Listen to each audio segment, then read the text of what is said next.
Assalamualaikum warahmatullahi wabarakatuh. Bagaimana kabarnya dengan anak-anak soleh dan soleha? Semoga semuanya dalam keadaan sehat walafiat ya. Berjumpa kembali dengan Ibu dengan mata pelajaran pendidikan agama Islam. Pada kesempatan kali ini kita akan belajar di kelas 5. Bab 1 yaitu menyayangi anak yatim. Adapun submateri yang akan kita bahas hari ini yaitu membaca surat Al-Ma'un. Baik, sebelum dimulai dengan pembelajaran kita hari ini, kita bersama-sama berdoa terlebih dahulu. Bismillahirrahmanirrahim. Rabbi zidni ilman, warzuqni fahman. Ya Allah, tambahkanlah ilmuku dan berikanlah aku pemahaman. Baik anak-anak, coba perhatikan pada gambar. Di sana ada gambar Khadijah.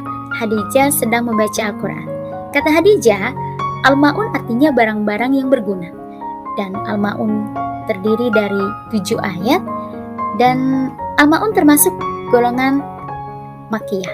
Kenapa dikatakan surat Makkiyah? Karena surat ini turun ketika Rasulullah SAW hijrah sebelum ke kota Madinah, atau dengan kata lain ayat ini turun di kota Mekah. Kemudian ayat ini berada pada surat ke-107 di dalam Al-Quran, atau ayat ini turun pada urutan ke-107 di dalam Al-Quran. Baik, kita lanjutkan. Surat Al-Ma'un mengajak kita untuk mencintai, menyayangi anak yatim. Atau dengan kata lain, isi dari surat Al-Ma'un ini kita diajak untuk mencintai anak yatim. Siapa anak yatim itu? Anak yatim adalah seorang anak yang tidak memiliki seorang ayah, atau dengan kata lain, ayahnya sudah meninggal, hanya memiliki seorang ibu. Nah, itu arti dari anak yatim. Baik, sekarang kita akan mencoba membaca Quran surat Al-Ma'un.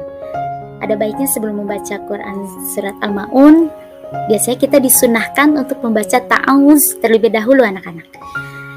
Yang seperti a'udzubillahi minasyaitonirrajim. Baik, kita mulai saja dengan membaca Quran surat Al-Ma'un. A'udzubillahi minasyaitonirrajim. Bismillahirrahmanirrahim. Ayat yang pertama, ara'aital ladzi yukadzibu biddin. Ayat yang kedua, fadzalikal ladzi yad'ul yatim. Ayat yang ketiga, wala yahuddu ala ta'amil miskin. Ayat yang keempat, fawailul lil musallin. Ayat yang kelima, alladzina hum an salatihim sahun.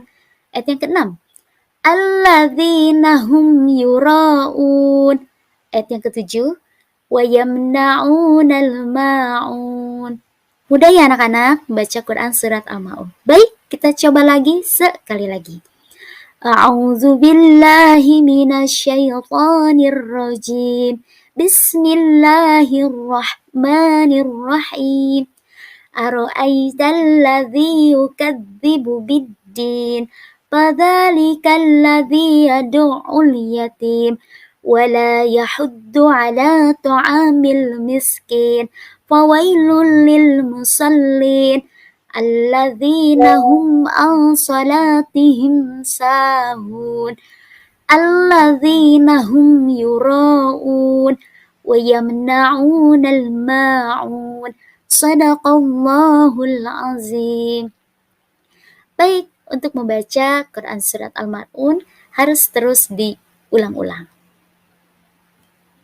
Nah, kalau kita perhatikan anak-anak, di sini kita akan mendapatkan beberapa contoh, yaitu contoh hukum bacaan mim mati. Nah, apa yang dimaksud dengan hukum mim mati? Yaitu keadaan ketika mim bertemu dengan suatu huruf. Nah, di sini kita dapatkan sebagai contohnya hukum mim mati bertemu dengan suatu huruf. Contoh di sini yang dibulatkan alladzina hum an. Jadi mim sukun, mim mati ini setelahnya muncul huruf ain. Nah, jadi setelah mati huruf mim sukun ini bertemu dengan huruf ain, maka hukumnya dalam ilmu tajwid disebut dengan izhar syafawi, anak-anak. Nah, izhar di sini adalah artinya jelas, sedangkan syafawi itu bibir.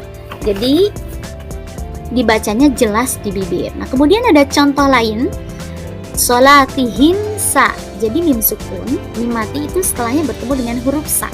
Sama, ini juga hukumnya yaitu izhar syafawi. Kemudian ada contoh berikutnya yaitu alladzinahum. Jadi mim sukun, mim mati ini bertemu dengan huruf ya. Nah, ini juga sama yaitu izhar syafawi. Jadi mimnya itu dibacanya terdengar jelas tanpa ada samar atau mendengung. Jadi mimnya itu dibaca dengan jelas. Nah, seperti itu anak-anak. Nah, untuk mengetahui dari hukum mim mati ini terdiri dari 3. Yang pertama izhar syafawi, idgham misalain, mutamatsilain atau ikhfa syafawi. Contohnya di sini ada tarmihim bi hijarotin. Mim mati, mim sukun bertemu dengan atau di depannya ada huruf ba. Nah, kemudian ada lagi contohnya alam ya'lam bi annallaha. Nah, mim sukun bertemu atau di depannya huruf ba. Nah, ini dinamakan dengan ikhfa syafawi. Dibacanya harus samar karena ikhfa sendiri artinya samar, sedangkan syafawi artinya bibir. Artinya dibacanya harus samar di bibir. Contohnya tarmihim bi. Jadi mim sukun bertemu dengan huruf ba. Kemudian alam ya'lam bi. Ya'lam. Jadi ada samarnya. Jadi mim sukun bertemu dengan ba. Kemudian di bawahnya lagi ada bacaan at'amahum min.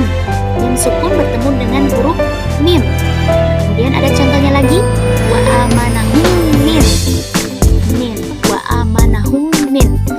Jadi mim sukun di depannya huruf mim. Nah, ini dinamakan dengan idgham mutamatsilain atau disebut dengan idgham mimi karena mim mati bertemu dengan huruf mim. Kesimpulannya hukum mim mati itu ada 3. Yang pertama izhar syafawi, dibacanya jelas. Nah, yang kedua ini adalah ikhfa syafawi apabila mim mati bertemu dengan ba. Jadi dibacanya sama.